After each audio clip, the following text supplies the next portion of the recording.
Welcome to the Authority File. I'm Bill Mickey, your host and the editorial director at Choice.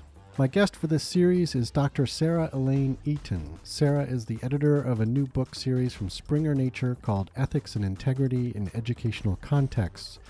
Her first volume, Academic Integrity in Canada, which she co-edited with Julia Christensen Hughes, is out now.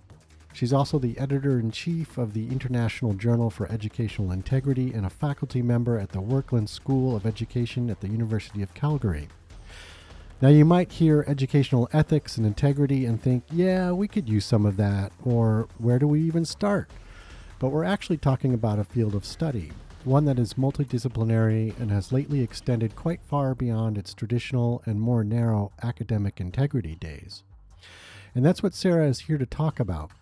We'll be looking at how the field of study has advanced to include global perspectives on not just student behavior, but instruction, academic leadership, technology, and, importantly, equity. This four-part series is brought to you with support from Springer Nature. In this second episode, Sarah and I talk about how the field is evolving beyond student-focused areas of research, how initiatives related to important social programs like DEI fit in, and how this area is informing practice, advocacy, and policy.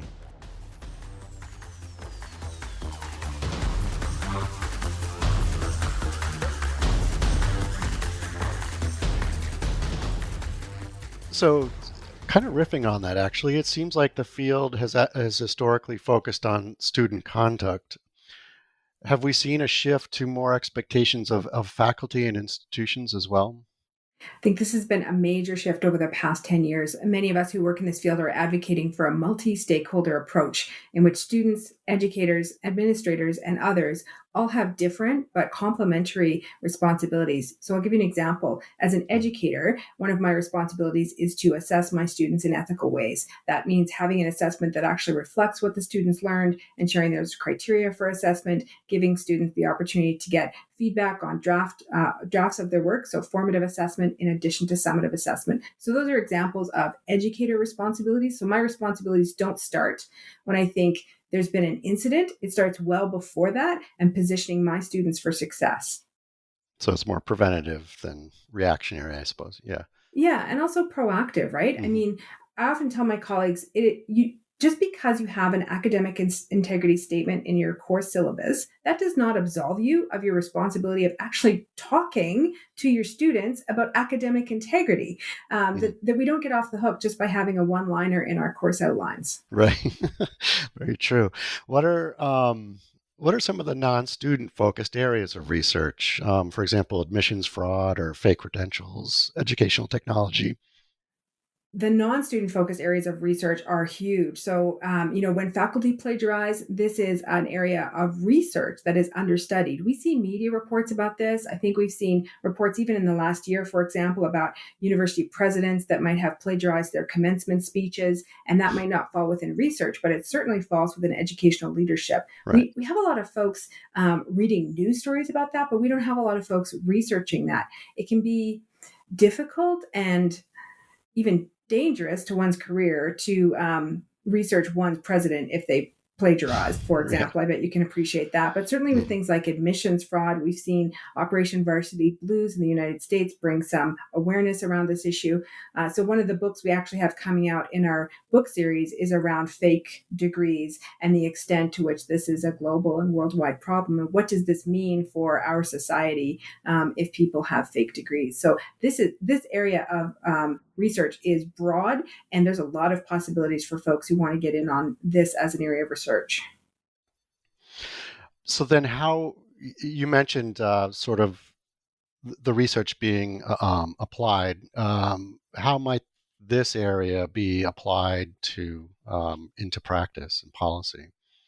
One of the things we're seeing in policies, for example, is we've seen very legalistic approaches to policies that, although they're based in administrative law, they have sort of flavorings from criminal law in them. Mm, right. And, one of the things that we haven't seen really addressed is the overrepresentation of particular student groups in our policies and how to ensure that students are treated equitably rather than equally. So, an Mm. example of equal treatment in policy might be, okay, for first offense, you get a 0 on the assignment. For second offense, you fail the course. For third offense, you're kicked out. Mm. That's an equal approach. An equitable approach would also look at the student's circumstances, and then dive into, well, was this plagiarism intentional or unintentional? And what is basically a response or a consequence that fits the incident?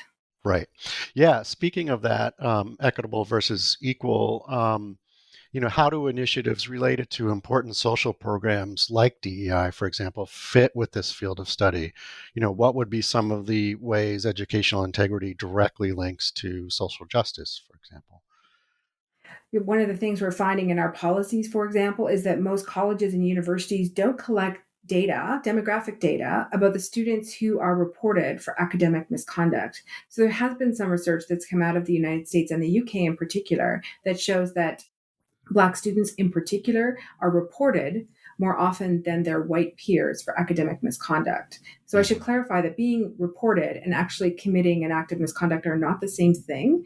And so when we get these institutional reports of this many incidences of plagiarism, we also need to dig into those numbers and question how many cases were not reported and who gets forgiven without ever being reported. And there has Hmm. been some research out of the US for non academic misconduct that shows there is a one particular group that tends to get forgiven without ever being reported. And it's white women for whom English is a first language. So Hmm. if you fall outside that category, if you're male, if English isn't your first language, or you identify as a person of color, then you are at greater risk of being reported. So these are things that we have to dig into in our institutions, and I think that there's a great opportunity to dovetail diversity, equity, and inclusion policies with the academic integrity policies and make sure that we are treating our Yeah. students equitably. So I don't know of any administrator who conducts investigations or case management that actually receives diversity training. Hmm. Yeah, that's fascinating. I mean, yeah, I think both hands need to know what the other is doing in that regard. So yeah.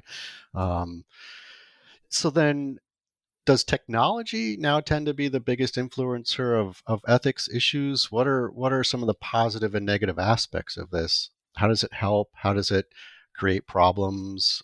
For example, monitoring student behavior online. I mean, I think technology is both a blessing and a curse when it comes to academic integrity because we've seen advances in technology over the past 20 years in this field. So things like matching software is used at many schools, but it's not foolproof.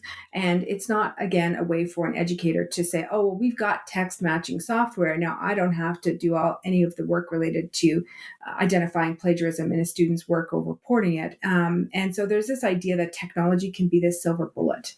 And certainly Right. during COVID-19, we've seen many schools run to surveillance software, exam proctoring software, and so forth as a way to prevent student cheating or deal with student cheating. And it's become one of the most contentious issues, I think, in higher education in the past 2 years, because there's still problems with these technologies. One of them being related to social justice, right? That so many of these surveillance technologies, for example, put students of darker skin tones at a disadvantage. But schools have been ignoring the diversity, equity, and inclusion questions in order Hmm. to run to a technology that they see as solving a problem. But I think you can't solve a complex human problem with a simple technology. Hmm. That's absolutely right.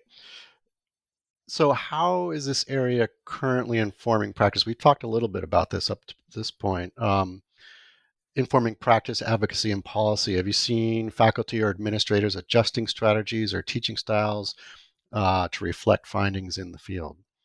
Yeah, I think sometimes getting those findings into the hands of administrators in a way that makes sense for them when they need to make Yeah. decisions quickly is one of the biggest challenges we face. But I'll give you an example. At the University of Calgary, where I work in the early stages of the pandemic, our provost at the time was very eager to get some exam proctoring software. And the question that came before us as we put together a task force very quickly, it wasn't should we get exam proctoring software? It was which company should we contract to get exam proctoring software? And so that was the starting basis for this task force. And I pushed really hard and I dug into some of the research, for example, and found that there was very little evidence or research that had been done into the extent to which these kinds of technologies can exacerbate and amplify student anxiety, for example. So we know that some test anxiety is normal during an exam or a quiz, but we don't know how these are amplified by these technologies. So I put the question to our task force, which was then put onto our provost. I said, how will we attend to mental health emergencies that happen when a student is being remote proctored by these technologies, whether it's an artificial intelligence or a person offshore monitoring the students in real time? I said, how will we attend if there's a student who engages in self-harming behaviors? And nobody had an answer to that.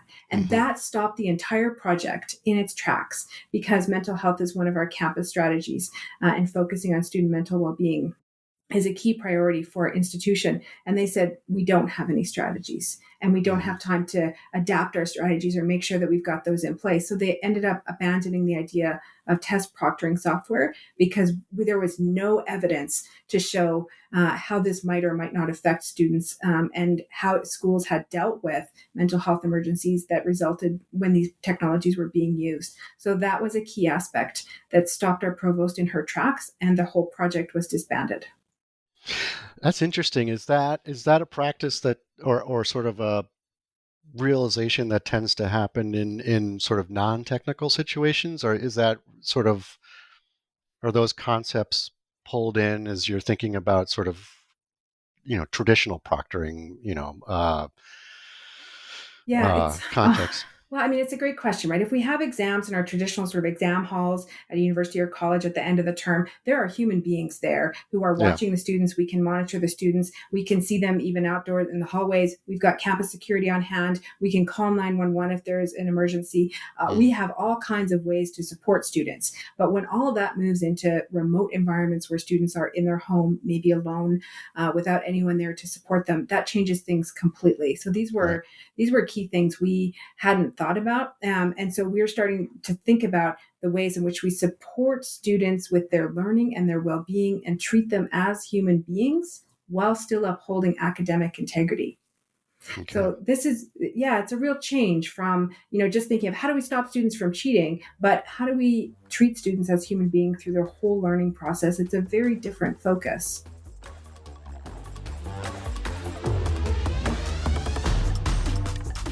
You just heard from Dr. Sarah Elaine Eaton. Sarah is the editor of a new book series from Springer Nature called Ethics and Integrity in Educational Contexts. Her first volume, Academic Integrity in Canada, which she co-edited with Julia Christensen Hughes, is out now. She's also the editor-in-chief of the International Journal for Educational Integrity and a faculty member at the Workland School of Education at the University of Calgary.